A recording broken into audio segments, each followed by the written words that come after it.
Hello everyone. তো আজকে একটা নতুন ব্লগে তোমাদেরকে ওয়েলকাম জানাই। তো আজকের ব্লগটা হতে চলেছে আমার বার্থডে ব্লগ। তো 12টার সময় আমার হাজব্যান্ড খুব সুন্দর একটা কেক নিয়ে এসেছে, তোমরা দেখতে পাচ্ছ। তো আমার যেহেতু এবার এজ 24 হলো, তো 24 শট আমার জন্য আনা হয়েছিল। আর ঠিক এইভাবে আমার বার্থডে সেলিব্রেশনটা করা হয়। আমি খুব খুব হ্যাপি হয়েছি।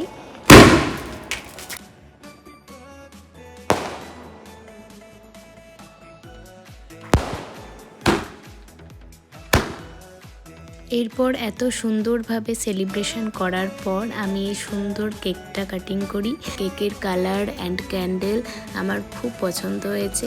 তারপর আমি আমার হাজব্যান্ডকে খাইয়ে দিই আর সেও আমাকে খাইয়ে দেয়। আর এই যে এটা আমার ভাই, তারপর আমার ভাইকে খাইয়ে দিই আর আমার ভাইও আমাকে খাইয়ে দেয়। এবার তো গিফটের পালা। সো ফার্স্টে তো আমার মুড অফ হয়ে গিয়েছিল, ভাবলাম কোনো গিফটই পাবো না। আর এরপর দেখো, আমি তো এটা দেখে জাস্ট অবাক হয়ে গেছি। তোমরা আমার রিয়াকশান দেখেই বুঝতে পারবে। আমার খুব পছন্দের একটা পেন্ডেন্ট আমাকে গিফট করা হয়েছে। এই পেন্ডেন্টটা আমার অনেক দিন থেকে ইচ্ছে ছিল নেওয়ার, বাট আমি তো ভাবতেই পারিনি যে আমি এই পেন্ডেন্টটা পাবো।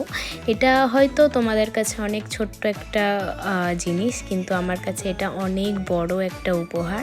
এটা আমার অনেক দিনের শখ। অনেক সময় অনেক কিছু কিনেছি, বাট এটা কিনবো করে কেনা হয়নি। তো আমার এইটা খুব পছন্দের। আর তার সাথে আমি দুটো পারফিউমও পেয়েছি, আর এই পারফিউম দুটো অনেক দিন থেকে কিনবো ভাবছি, বাট কেনা হয় না। তো বাস আজকে এই পর্যন্ত। দেখা হচ্ছে বার্থডে মিনি ব্লগ পার্ট 2-এ।